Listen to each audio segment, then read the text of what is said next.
हर WWE superstar का पहला character successful नहीं होता, लेकिन क्या आप जानते हैं कि कुछ फ्यूचर लेजेंड्स अपने ओरिजिनल गिमिक से बिल्कुल भी खुश नहीं थे। सोचिए अगर जॉन सीना कभी डॉक्टर ऑफ थग्नोमिक्स नहीं बनते या स्टोन कोल्ड हमेशा द रिंग मास्टर ही रहते, तो शायद WWE हिस्ट्री आज बिल्कुल अलग होती। आज के इस वीडियो में हम देखेंगे top 5 WWE superstar who hated their original gimmicks और कैसे एक कैरेक्टर चेंज ने उनकी पूरी कैरियर ही बदल दी। Number 5, Cody Rhodes stardust. आज कोडी रोड्स को WWE के बिगेस्ट मेन इवेंट सुपरस्टार में से एक माना जाता है, लेकिन उनके कैरियर का एक ऐसा फेज भी था जब वो स्टारडस्ट नाम के कैरेक्टर में परफॉर्म कर रहे थे। 2014 में कोडी ने अपने भाई गोल्डस्ट के साथ स्टोरी लाइन के दौरान स्टारडस्ट गिमिक अडॉप्ट किया। इस कैरेक्टर का इंस्पिरेशन डीसी कॉमिक्स के विलन स्टारमैन और कॉस्मिक स्टाइल प्रेजेंटेशन से लिया गया था। शुरुआत में फैंस को यह गिमिक काफी इंटरटेनिंग लगा और गोल्डस्ट के साथ उनकी टैग टीम ने WWE टैग टीम चैंपियनशिप भी जीती। लेकिन धीरे धीरे कोडी को महसूस होने लगा कि स्टारडस्ट कैरेक्टर की ग्रोथ लिमिटेड है। कई इंटरव्यूज में कोडी ने बताया कि उन्हें लग रहा था कि वो इस गिमिक में अटक गए हैं और सीरियस सिंगल कंपटीटर के रूप में आगे बढ़ने का मौका नहीं मिल रहा है। इसी वजह से उन्होंने WWE मैनेजमेंट से कैरेक्टर को खत्म करने और अपनी ओरिजिनल आइडेंटिटी को वापस लाने की रिक्वेस्ट भी की थी। जबकि उनकी रिक्वेस्ट एक्सेप्ट नहीं हुई, तब 2016 में कोडी रोड्स ने WWE छोड़ने का फैसला किया। कंपनी से बाहर जाने के बाद उन्होंने the American nightmare persona create किया, जो उनके कैरियर का टर्निंग पॉइंट साबित हुआ। इंडिपेंडेंट सर्किट और बाद में AEW में उन्होंने अपनी अलग पहचान बनाई। 2022 में कोडी रोड्स WWE में वापस आए, लेकिन इस बार स्टारडस्ट के रूप में नहीं बल्कि द अमेरिकन नाइटमेयर के नाम से। आज वो WWE के टॉप स्टार में से एक है और उनकी जर्नी ये दिखाती है कि कभी कभी एक सुपरस्टार को अपनी असली आइडेंटिटी ढूंढने के लिए रिस्क लेना पड़ता है। कोडी की स्टोरी हमें ये सिखाती है कि सिर्फ टैलेंटेड होना ही काफी नहीं होता, कभी कभी सही कैरेक्टर ही एक सुपरस्टार की पूरी कैरियर डायरेक्शन बदल देता है। Number 4, John Cena the doctor of thuganomics. आज जॉन सीना को WWE हिस्ट्री के ग्रेटेस्ट सुपरस्टार में से एक माना जाता है, लेकिन उनके कैरियर की शुरुआत बिल्कुल अलग हुई थी। 2002 में जॉन सीना ने WWE मेन रोस्टर पर डेब्यू किया और उन्हें एक जेनरिक रूकी बेबी फेस के रूप में इंट्रोड्यूस किया गया। इस दौरान उनका कैरेक्टर काफी सिंपल था। वो टैलेंटेड तो थे, लेकिन उनकी पर्सनालिटी बाकी सुपरस्टार से ज्यादा अलग नजर आती थी। इसी वजह से उन्हें फैंस का स्ट्रॉन्ग रिएक्शन भी नहीं मिल रहा था। सीना के लिए गेम चेंजर साबित हुआ। Rap promos, unique dressing style और अपोनेंट को क्रिएटिव राइम्स में रोस्ट करने का अंदाज फैंस को काफी पसंद आया। धीरे धीरे ऑडियंस उनके साथ कनेक्ट करने लगी और उनकी पॉपुलैरिटी तेजी से आगे बढ़ने लगी। खुद जॉन सीना ने WWE इंटरव्यूज में बताया है कि डॉक्टर ऑफ थग्नोमिक्स कैरेक्टर ने उन्हें अपनी रियल पर्सनालिटी का एक हिस्सा स्क्रीन पर दिखाने का मौका दिया। इसी कॉन्फिडेंस की वजह से उन्होंने WWE में अपनी अलग पहचान बनाई और बाद में कंपनी के फेस भी बन गए। और अगर जॉन सीना वही सिंपल रूकी कैरेक्टर में रहते तो शायद उनका कैरेक्टर इतनी ऊंचाइयों तक कभी नहीं पहुंचता।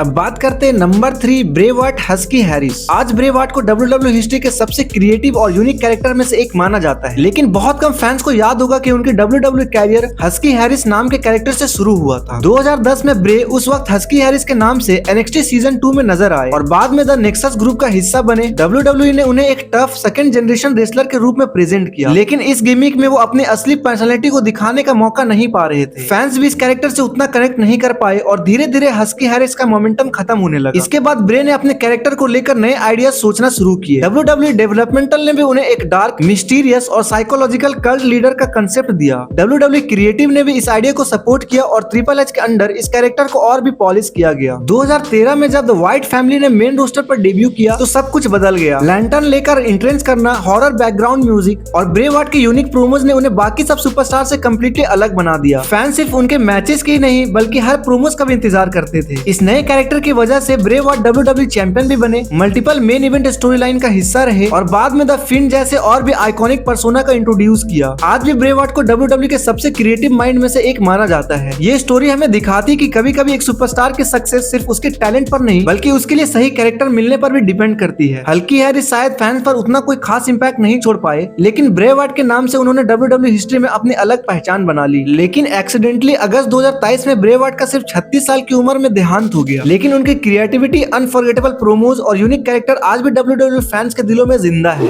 अब बात करते हैं number 2, stone cold Steve Austin the ring master. आज स्टोन कोल्ड स्टीव ऑस्टिन को WWE के ग्रेटेस्ट सुपरस्टार में से एक माना जाता है, लेकिन उनके WWE कैरियर के 1995 में WCW छोड़ने के बाद स्टीव ऑस्टिन ने WWE ज्वाइन किया। उन्हें टेड डिबियासी के $1 मिलियन कॉर्पोरेशन का मेंबर बनाया गया और उनका नया गिमिक था द रिंग मास्टर। इस कैरेक्टर में ऑस्टिन को एक टेक्निकली स्किल रेसलर के रूप में दिखाया गया, लेकिन उनकी पर्सनालिटी को ज्यादा एक्सप्लोर करने का मौका नहीं मिल रहा था। फैंस भी इस गिमिक धीरे धीरे अपने प्रोमोज के स्टाइल बदला और एक फियरलेस, एग्रेसिव और एंटी ऑथोरिटीज एटीट्यूड डेवलप किया। 1996 में king of the ring tournament जीतने के बाद ऑस्टिन ने अपना आइकॉनिक ऑस्टिन 3:16 स्पीच दिया। ये प्रोमोज WWE हिस्ट्री के सबसे मेमोरेबल मैचेस में से एक माना जाता है और इसी के बाद स्टोन कोल्ड कैरेक्टर की पॉपुलैरिटी बहुत तेजी से बढ़ने लगी। अगले कुछ सालों में stone cold Steve Austin WWE के के एटीट्यूड एरा के सबसे बड़े बेबी फेस बन गए। विंस मैकमैन के साथ उनकी राइवलरी ने WWE के नए लेवल तक पहुंचाया और कंपनी की पॉपुलैरिटी में भी बहुत बड़ा रोल निभाया। द रिंग मास्टर के स्टोन कोल्ड बनने का ये ट्रांसफॉर्मेशन WWE हिस्ट्री के सबसे सक्सेसफुल कैरेक्टर चेंजेस में से एक माना जाता है। ये दिखाता है कि कभी-कभी एक सुपरस्टार की असली पहचान तभी सामने आती है जब उससे अपनी पर्सनैलिटी को खुलकर दिखाने का मौका मिलता है। वैसे गाइज, अगर तुमने ऑस्टिन का 3:16 स्पीच नहीं देखा है तो एक बार जरूर जाके देखो। और नंबर 1, केन